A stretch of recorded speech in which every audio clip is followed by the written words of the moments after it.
The Modi government and the BJP says that it is the opposition that is shouting, sloganeering, storming the well of the house, not allowing the parliament to function. At least allow the opposition to have its say. Here is a case that government will have its say, government will have its way. The only complaint which we have about the Prime Minister is that he doesn't come to the parliament. I have never seen any substantive delivery on the part of the Prime Minister on the floor of the parliament. It's a rhetoric. Do you agree that institution itself is losing relevance because of the kind of politics that we are seeing, particularly in the last decade? If the executive is not accountable to the parliament, the very premise of the parliamentary democracy is questioned. You had a fiction that is Kerala Files. You had a fiction that is Kashmir Files. You had substantive bundle of facts that is Epstein Files. What we actually underscored have come to be true now. Even this joint statement's first paragraph is a matter of concern to us. I don't know who decided that the first paragraph would be something a slap on the face of the government. Which I asked, who is the petroleum minister of this day? Is this Hardeep Puri, my honorable friend? Or is this Donald Trump? How would you evaluate the performance of Rahul Gandhi, not just as the leader of the opposition, but as the larger leader of the India bloc? He is, of course, a Prince Charming Chabanner of Indian politics. It's according to me. We have prevented BJP from creating any communal catastrophe in Kerala. Our social fabric is intact. There are reports that you could contest the upcoming assembly elections, possibly from Thrissur. So, would we see Dr. John Brittas enter the political arena of the state politics of Kerala come election season? And do you think that I'm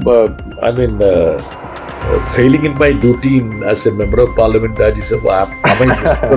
Am I conducted so miserably that I need to be shunted out of Delhi? The Congress party declares that Shashi Tharoor is in Congress. I don't know what is his business of recurring declarations saying that he is in Congress. Do they doubt that whether he is in Congress? Does Dr. John Brittas, is he harboring the ambitions to become the Chief Minister of Kerala one day? This week, the top political focus was India's parliament, and the scenes were there for everyone to see. Strong protest, sloganeering by the opposition, and a complete ruckus. The Opposition India Alliance cornered the Modi government on three key issues: the India-US trade deal, Epstein Files, and an unreleased memoir of former Army Chief General Manoj Mukund Naravne. The BJP says the opposition is deliberately stalling parliament and not talking about real issues, while the opposition is very clear. The voice of the leader of opposition is being silenced and the government is evading accountability.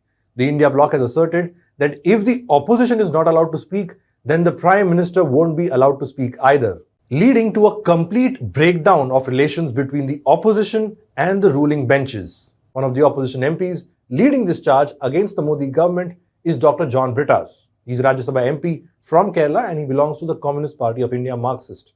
Dr. Brittas has held back no punches and taken the Modi government head-on critical issues in the upper house. Earlier today, we got a chance to speak to him on the parliament logjam, the opposition strategy, Kerala politics, and much more.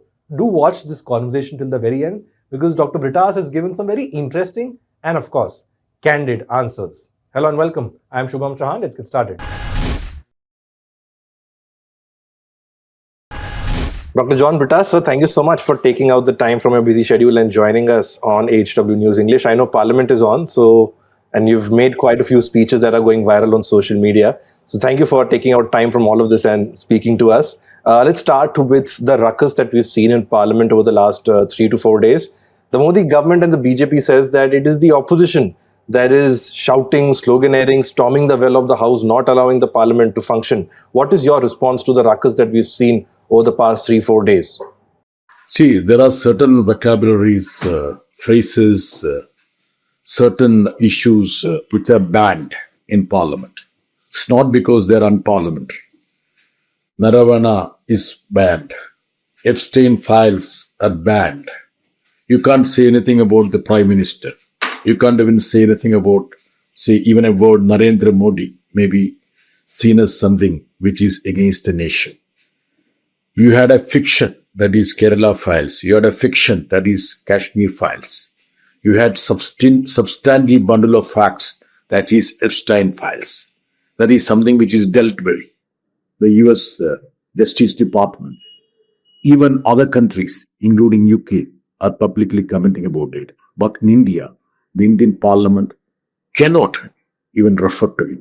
We cannot even discuss about Epstein Files. But the MEA spokesperson will of course issue a statement. So this is the sad plight of the Indian Parliament.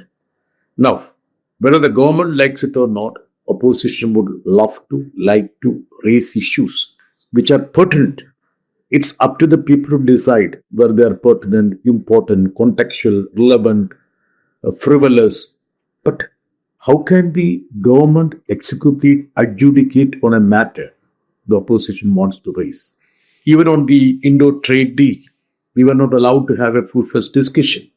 Even the parliament was kept in the dark. Now the joint statement has come. So all our fears have come to be true actually. The first para of that joint statement between US and India deals with agriculture products, soya, everything, whatever we feared. It's almost like opening up our agriculture sector, means our market for the US agriculture products. Nevertheless, even when the parliament was in session, the minister will go to the press, will make some monologue statements. So, in effect, running the parliament, the primary task rests with the executive. That is a dictum. Opposition needs to cooperate. But here is a typical case wherein the government doesn't want to have a smooth functioning or debate or discussion on the floor of the parliament. I'll come to the specific issues that you've raised in your first answer, including the trade deal and Epstein Files. Let's stick to Rajya Sabha for the moment. The Prime Minister a couple of days back gave a 95-minute long speech in the Rajya Sabha, and the themes that he touched upon were the usual. Nehru bashing, the UPA era, Gandhi family, how the Gandhi family was bad, how the UPA era was bad, and how his government is doing everything that is there, the Reform Express. Could you see, and the opposition protested for a while and then walked out during his speech. Could you see any substance in what the Prime Minister had to say on the motion of thanks to the President's address? I have never seen any substantive delivery on the part of the Prime Minister on the floor of the Parliament. It's a rhetoric. I always say that our Prime Minister is on an election campaign mode always. Even while he replies to the debate, motion of thanks means, of course, thanking the President for the address to the joint session. So, maybe around 14, 15 or 16 hours, members cutting across party lines from every nook and corner, from Kashmir to Kanyakumari, people all spoke about different issues. Federal issues, economic issues, social issues, international issues. So many issues came to the fore of the Parliament. He didn't even touch upon any of the point which was raised. He rather went on a campaign rhetoric mode, bashing the opposition, even castigating the opposition to be against the interest of the nation. It's almost like an election speech. So I have always noticed that the Prime Minister comes to the Parliament as though he is addressing an election mob, election rally. Because the MPs who are sitting at the Treasury benches, they're almost like, an election rally BJP mob. So he is inclined or inspired to even speak like a person who is addressing an election rally. So there are numerous issues which we have, raised from the floor of the House. So he was attacking Congress party, he was attacking all the opposition parties, including my party also. So if you decipher the speech of Prime Minister in relation to Kerala, you will understand, or rather he will come to the conclusion that Kerala is the most violent state in the country. That is the conclusion you will derive from the speech of Prime Minister. So you can understand the sort of fiction that he wants to, add, or rather fiction he wants to promote. So such unilateral addresses will not do any good for the parliamentary health of this country or the democracy of this country. Right. I want to focus on the role of the Speaker. And when I say the Speaker, of course, the Speaker of the Lok Sabha and the Chairman as well. It's a position that is expected to be the umpire. And when you see the kind of deadlock that you are seeing right now, you expect the speaker to sort of get both sides together and ensure that the deadlock is resolved. Increasingly, we are seeing that the speaker has come under fire for taking sides. Do you agree that, at one point you had a Jagdeep Dhankar in the Rajya Sabha, and now you have Om Birla, of course, being there for so many years. Do you see that the Speaker of the House is increasingly being partisan to one side rather than be the umpire that he or she is supposed to be? See, the integrity and impartiality of almost all the institutions in this country have undergone drastic changes. It has actually shrunk, eroded. The impeccable nature of certain institutions, which we were always proud of, that's no more the case now. In the case of Lok Sabha, the Speaker had the audacity to say that he only asked the Prime Minister not to come and reply in the Lok Sabha. How can the Speaker, give such advice to the Prime Minister? See, the floor of the House, the Parliament is as much as Prime Ministers like ours. The only complaint which we have about the Prime Minister is that he doesn't come to the Parliament. The distance between Jawaharlal Nehru, the first Prime Minister, and our present Prime Minister, of course, if you determine that distance, one of the measuring rod could be the presence of the Prime Minister in the Parliament. It's high, it's grossly negligible. It's not even 1%.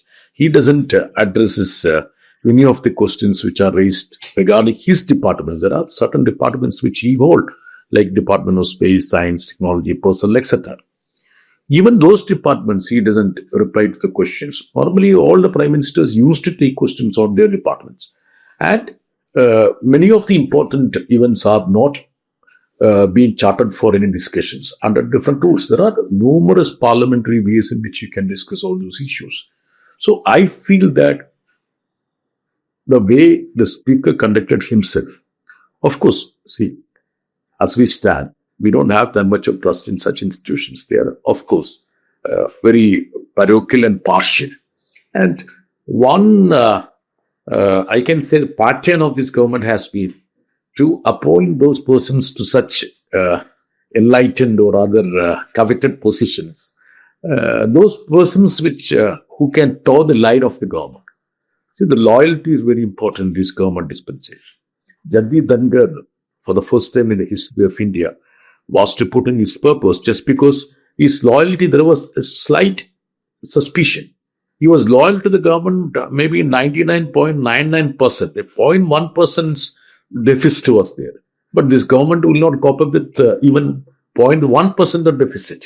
So you can understand how these institutions have shrunk to such a level. And I can also tell you one thing. See, I have one member who was suspended from Rajya Sabha for just holding on to a placard. And I was suspended for 3 months.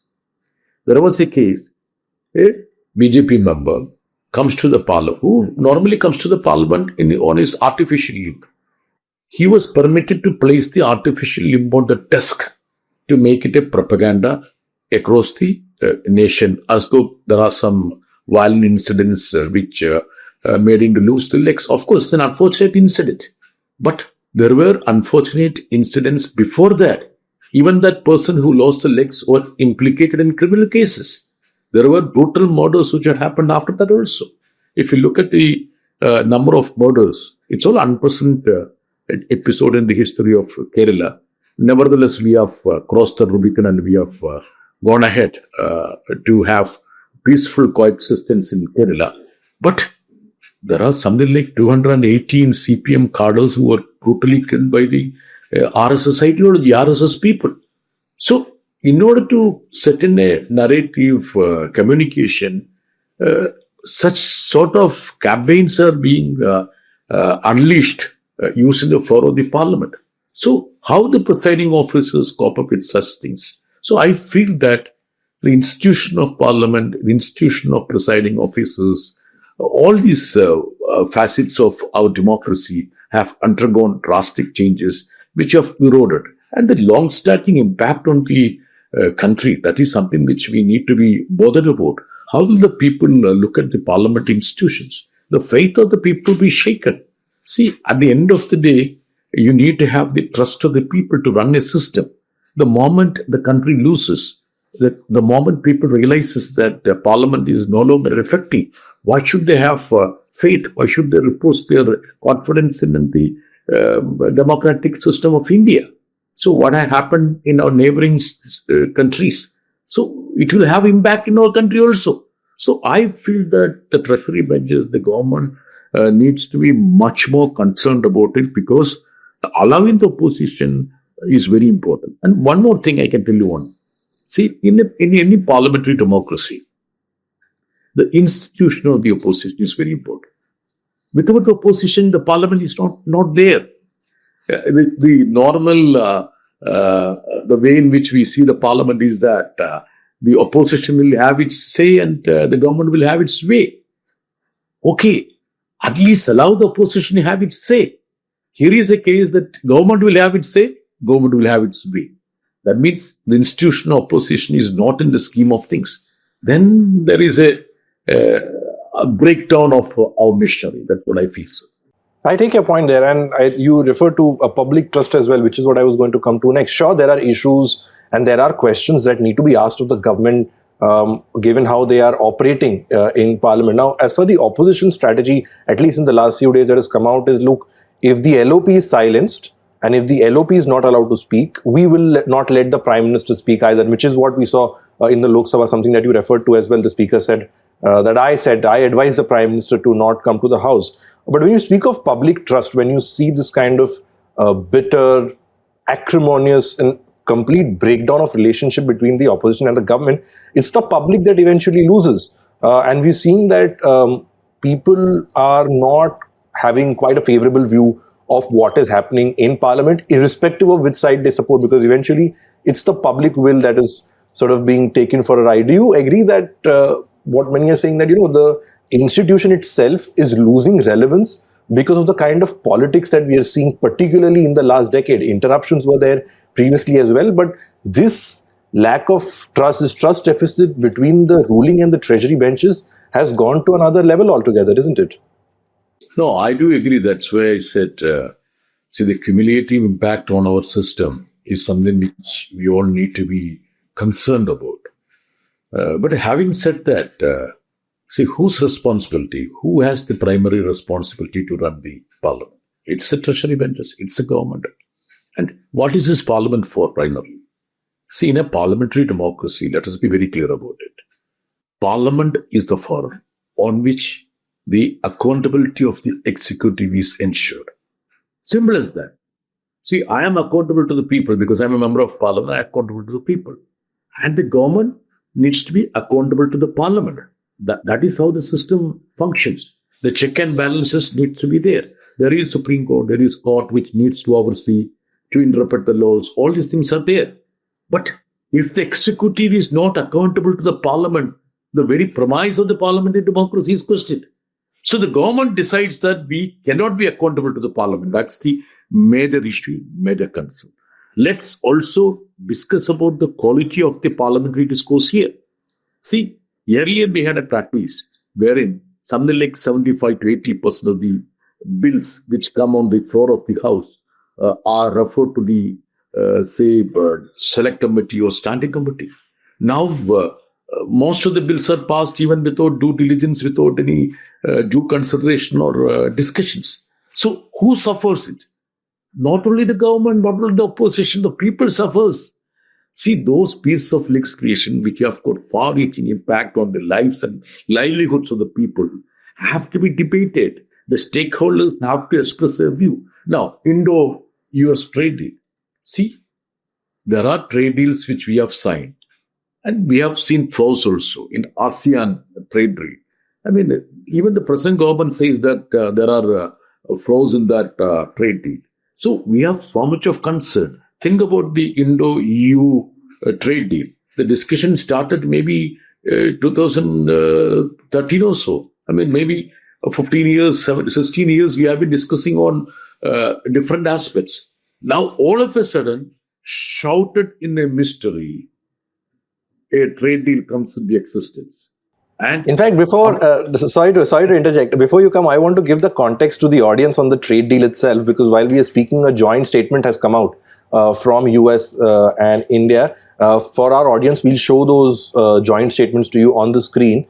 And it all began with, of course, the US president taking to his favorite platform, Truth Social, announcing that at the request of Prime Minister Modi, a trade deal has been finalized between India and the US. In the joint statement that has come out this morning, and I will read just parts of it before I get Dr. Brittas' comment on that, it says that the US and India are pleased to announce that they have reached a framework for an interim arrangement regarding reciprocal and mutually beneficial trade, bracket interim agreement. Now, the biggest contention here has been agriculture, and there are two mentions that agriculture finds in this joint statement. First is India will eliminate or reduce tariff on all US industrial goods and a wide range of US food and agriculture products. And the second mention is recognizing the importance of working together to resolve long-standing concerns.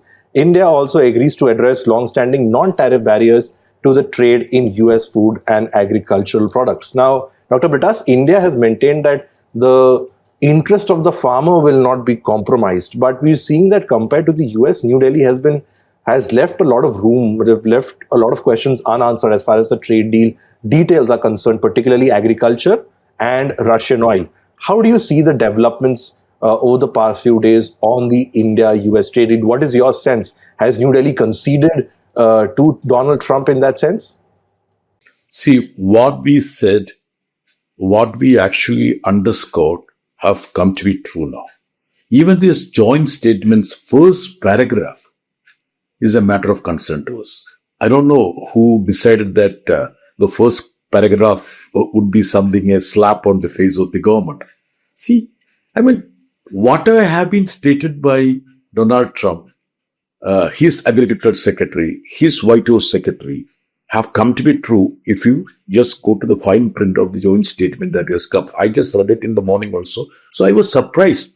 Why is it that they have put opening up of our market for the agricultural products of US being kept as the first paragraph? That itself is something which is very strange. So India will eliminate or reduce tariff on all US industrial goods. All US industrial goods and wide range of US food and agriculture products. So it's very clear now. Now, see, our concern has been like this. You need to have all the stakeholders on board before signing such treaties with the United States. In other democracies, like even including US, all the international agreements need to be ratified by the parliament. Here we don't have such a practice or such constitutional provision. Nevertheless, when the parliament is in session, any policy decision that are being arrived at needs to be first divulged to the parliament, first announced in the parliament, rather than being announced on Elon Musk's X platform. You can very well understand now. So, our Prime Minister, who talked in terms of decolonization, wherein we will even present our budget on our timing, that is our morning time, had to wake up in the night to respond to the teasers of the American president. You remember that the first teaser which came from Donald Trump, that was after 9 p.m. Indian Standard Time.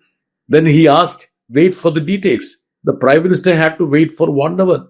And only after 11 p.m.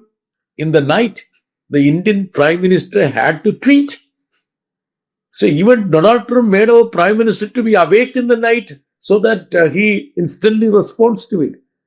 Is this the so-called decolonization this government talks about? Is this something, a milestone the government achieved by changing the time of budget presentation, which was 5 p.m., which was to suit the white man's interest. That's why we brought it to 11 a.m. Right? Even the Indo-US trade deal announcement came in the night. The wee hours, our cabinet ministers were seen praising Donald Trump. Now the joint statement has come. All that has been stated by the United States White House, the Agriculture Secretary, the President himself, are incorporated very much in the joint statement. Is anything being left out? Nothing is being left out. So it's natural that the opposition is agitated over such things, because we are not doing this protest just for the sake of politics. It's for the sake of the Indian people. Their interests need to be catered to. Their interests needs to be upheld. And one more thing I'll tell you. See, why our agriculture should be protected.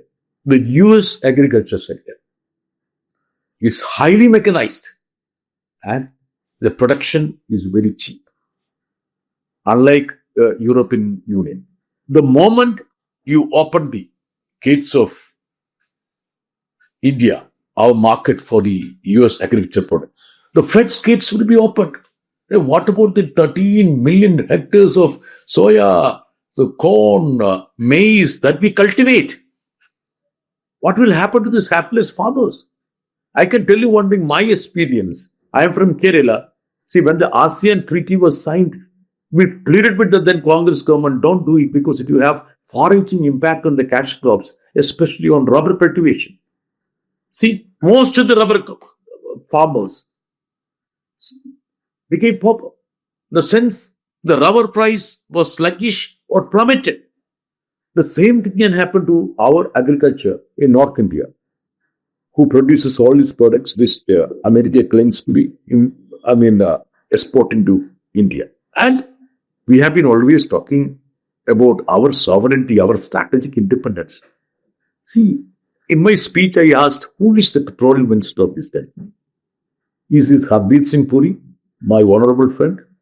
Or is this Donald Trump? There is a country which decides about the purchase of oil by India. I can tell you, see, it's not simply I'm talking in terms of political rhetoric. See, it's US which decided we will not buy the oil from Iran. We stopped it. It's a US which decided that we will not buy the oil from Venezuela 6 years back. We stopped it. It's a US which is deciding that we will bring down the oil import from Russia or will end the oil import. It's again the US which decides that we will import the oil from Venezuela through US as a middleman. See, we do not even have our strategic independence, autonomy, even in a facet called energy security. So what's the plight of this nation? Now I'll tell you this $500 billion import. Please, it's 5 years, but still let us understand the quantum of amount. It's at present, if you look at the rupee dollar rate, it's something like 45 lakhs crore of Indian rupee worth. Products will flow from US to India. See, your total import in a year is something like 900 billion. So you can understand what is the level of import that is going to happen from US. US will be thrusting on us all those products which they don't want. All this inferior technology, all their equipment, all the armaments, all the military things, they will compel us to buy. So let the parliament which is in session have a clarity on what are we going to import from US, from other countries. That's all what we are seeing. But Dr. Brittas, the Commerce Minister, that day he was addressing the Lok Sabha and there was chaos and the House was adjourned. He then put out a post on X saying that, look, I was wanting to talk about the trade deal in Parliament, but the opposition is not letting me talk about it. They're making noise. How do I talk? That is what the Commerce Minister said, and he put out a statement separately. See, I'll tell you one thing. Cock and bull stories come from the ministers now. And nowadays, I don't see any relevance to the statements being made by cabinet ministers because it's all completely loaded and doesn't have any factual propositions. Can I tell you something? Because in Rajya Sabha, if a minister makes a suo motu statement, normally, not in Lok Sabha, but in Rajya Sabha, the members have the right to ask clarifications. That has been the healthy practice convention for many decades altogether. This time, I was there in the Rajya Sabha. Piyush Goyal made the statement. On completion of his statement, we all got up and said, we have certain clarifications to seek from the minister. The chairman quoted a rule saying that since it is a matter of national interest, some issues are there, we are not in a position to ask questions. Then I stood up and said, it's on record of the parliament. I said, look, sir, see, It's not a matter between government and opposition. It's a matter for the people of this country. And anybody and everybody in this country will be having one question or other in their mind. So this opportunity of seeking the clarifications should be permitted. If at all, I said that, if at all, you, that means the chairman, finds any question that is not appropriate, inverted comma, to be discussed at this time, you disallow that question. I told the chairman. So even we proposed a via media position wherein which the commerce minister had a golden opportunity to obliterate the concerns of the people in the form of clarifications and the reply thereof in Rajya Sabha. They ran away virtually. They ran away. These are all part of the records of Rajya Sabha. I challenge the commerce minister, let him contradict what I say now. Every bit I said is part of the records of the House. Right. I want to sort of know your views on Rahul Gandhi. For BJP, of course, he's the favorite punching bag. And over the last couple of years, especially, you've seen Rahul Gandhi lead from the front, both in terms of the numbers that the India Alliance has and the way he's gone about his business as the leader of opposition in the Lok Sabha and also the larger leader of the India bloc. One of the drawbacks, though, many say that he's a part-time politician. He's not. He raises an issue, for example, vote chori, makes a lot of noise about it, and then suddenly goes abroad. In fact, I have a statement that you had made a couple of months back when he skipped the last few days of the winter session of Parliament and he'd gone to Germany. You said that we expected him to lead, and his presence would have, at the time, made all the difference. We expected the leader of opposition to lead. That was the expectation and desire. How would you evaluate the performance of Rahul Gandhi, not just as the leader of the opposition, but as the larger leader of the India bloc? Do you think he's done enough? Honestly, now we are in the midst of a parliament session, and my humble request to you, sufficient you would be, don't drag me to these polemics which you want to create. Nevertheless, I can tell you one thing. See, there are a lot of impressions which are there across about anybody and everybody. There could be impressions about me. There could be certain assessments or other expectations about people. I mean, whether you like it or not, Rahul Gandhi is the face of opposition if you look at national. He heads the largest political party that is in the opposition. And he is, of course, a Prince Charming temporary of Indian politics. That's according to me. So, a lot of expectation would be there on him. So that would turn to be a burden also sometimes because you cannot match the expectations. So if you ask about the statement which I made last session, that was with regard to that Mandrega being demolished, bulldozed, and Jiramji came.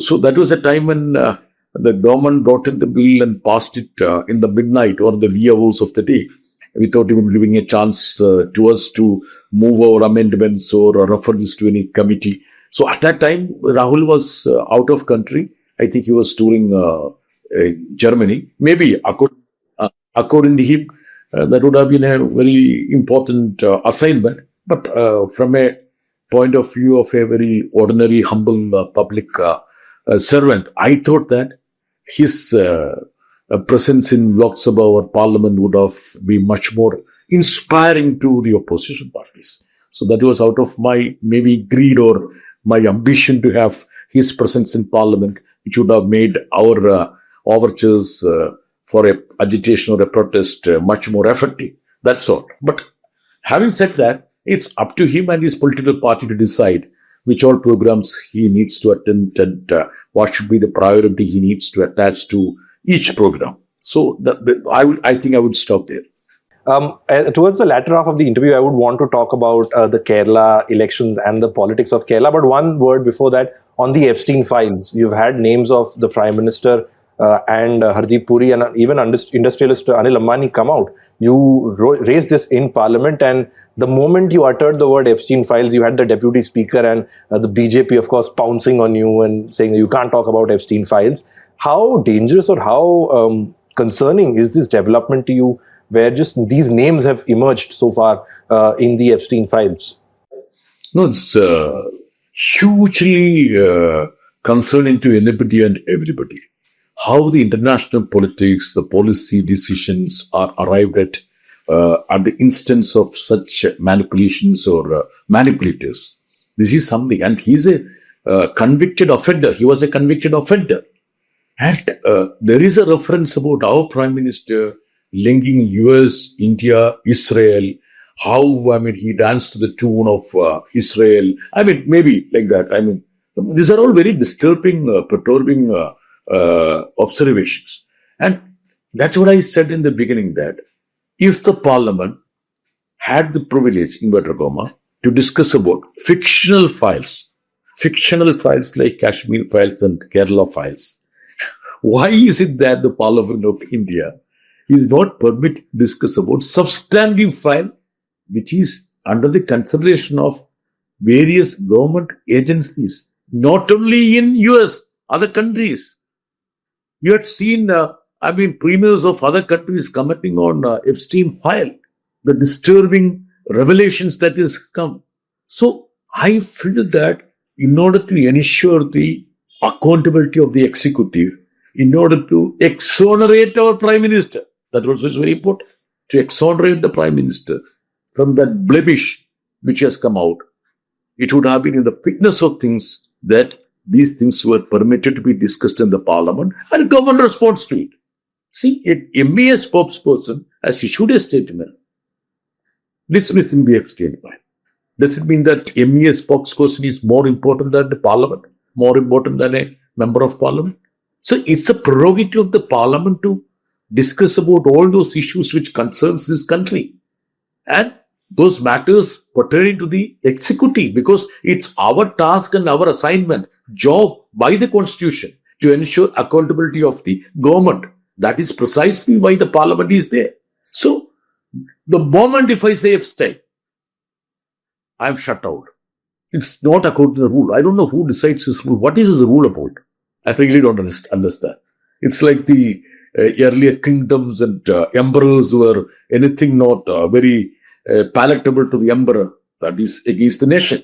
So we have come to such a stand. If it is anything slightly embarrassing to the Prime Minister, then it is something not suitable to the country. That is the effect of it. Let's shift focus to your home state of Kerala. Elections are due in Kerala over the next couple of months. Pinarayi Vijayan has been at the helm of affairs for 10 years. But many now say that there's some sort of a fatigue that is kicked in. There's some anti-incumbency that is building up against Pinarayi Vijayan. What is your assessment of the government's performance over the last decade? See, since I am part of the left and I'm a member of the CPM, if I say anything, it would be seen as a bias statement. Somebody will say you're part of the left and you're a leader of the CPM, so why should we consider it? But let me ask a pertinent question. If anybody who visits Kerala can feel, can see, can experience the change that has happened to Kerala's economy, Kerala's society.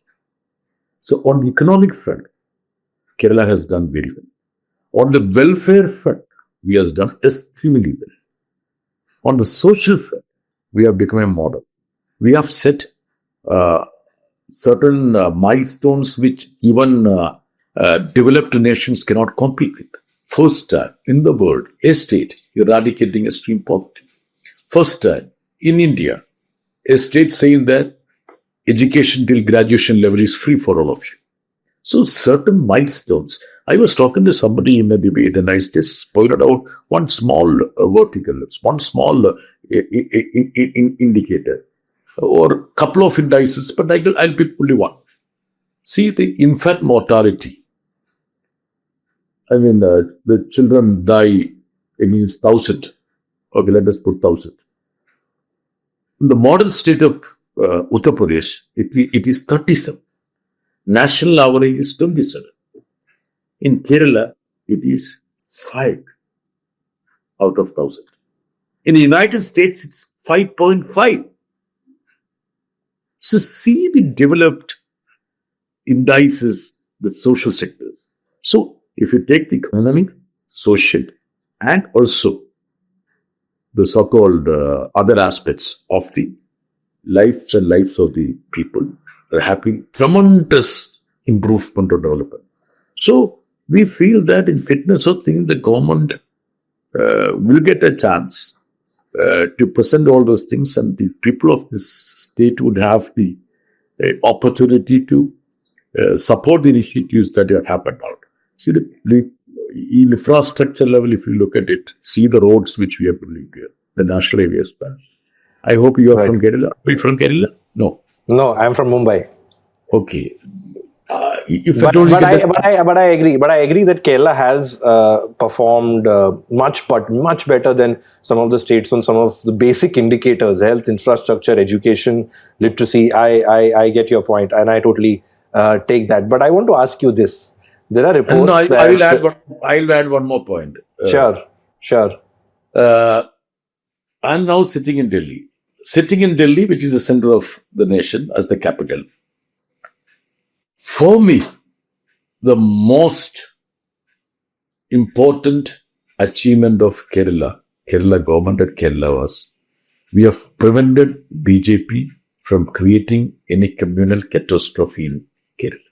Our social fabric is intact. We don't have riots. We don't have situations where people fight on the lines of their caste or religion. So that is, I would say, leave apart all other things, this is one aspect where Kerala has stood firm, and we have done it. We have prevented the ideology of, say, hate and hatred to come and occupy central stage in our state. Since you're talking of state politics, there are reports that you could contest the upcoming assembly elections, possibly from Thrissur. So, would we see Dr. John Brittas enter the political arena of the state politics of Kerala come election season? See, I can tell you one thing. The imagination of the people have too many wings nowadays. And we have a fertile ground for imagination. So I would put this bit of information as not as information, but as a figment of imagination of Sakati. So you're completely ruling out that you will not contest the elections. Absolutely. Why should I contest? I have one more year to complete it. And do you think that failing in my duty as a member of parliament, Rajya Sabha, am I conducted so miserably that I need to be shunted out of Delhi? Is that what you intend? No, not at all. I think when you look at the Rajya Sabha and the kind of opposition MPs, be very candid and honest. I'm absolutely being candid. When you talk of the opposition in the Rajya Sabha, you're among the top speakers that put forth their points so articulately. But like you said, there are some people who would want to see you in Kerala. And if I may push the envelope a bit, since you're saying that this could be a figment of imagination, does Dr. John Brittas, is he harboring the ambitions to become the Chief Minister of Kerala one day? Anyway, I think there should be a stage for concluding an interview. So it's absolutely the best way to conclude it. Okay, I can tell you one. Yes, there are hundreds of people in our party who are much more eligible, competent, ebullient, erudite, and deserving than me to lead our party in Kerala. Okay, one final question, and I have to ask you this because a lot of people have told me to ask this to Dr. Brittas, is of a man who seems to be harboring Chief Minister ambitions in state. He's your parliamentary colleague, Dr. Shashi Tharoor. So much has been written and spoken about his relation with the Congress High Command. As Kerala gets closer to elections, do you believe that Shashi Tharoor could be that factor in the Congress or Kerala that could play a decisive role as far as the UDF's fortunes are concerned? See, he's a very good friend of mine. I always stay away from making any comments about him. But one thing I have noticed, every other week, the Congress party declares that Shashi Tharoor is in Congress. Every other week. Even last week, they decided Shashi Tharoor is in Congress. I don't know what is his business of recurring declarations saying that he is in Congress. Do they doubt that whether he is in Congress? That's what I say. But At least his moves suggest otherwise. When he's praising the Prime Minister, particularly outside of Kerala, when Dr. Tharoor makes a statement praising the Prime Minister or seem to be supporting the Prime Minister in some cases, that is where doubts emerge. I am not supporting Shashi Tharoor, nor I am discarding him or castigating him. But my understanding is that he is a CWC member of Congress Party. So if the Congress Party itself has got doubts, what can I say about that? And every other week, Congress leaders say that, no, now Shashi Tharoor is with us. Now Shashi Tharoor is with us. And he is a very competent and capable person. I don't think Congress Party in Kerala would use his talents or capability in Kerala. I don't think so. He may wish to, but I don't think Congress will. And I can tell you one thing, this much I can tell you. See, his qualms, his complaint has always been, he is not, inverted comma, treated well in the Congress. He is not given his due. His abilities and capabilities are not counted. These are his grouses. Since I am from a different political party, opposed team, I cannot do anything about this. Only Congress Party can do something about his qualms. He has said so many words about all those things. These are his perennial complaints. So I feel that my friend Shashi Tharoor will be treated well in Congress, and his abilities and capabilities are being used by the Congress Party at the center and at the state level.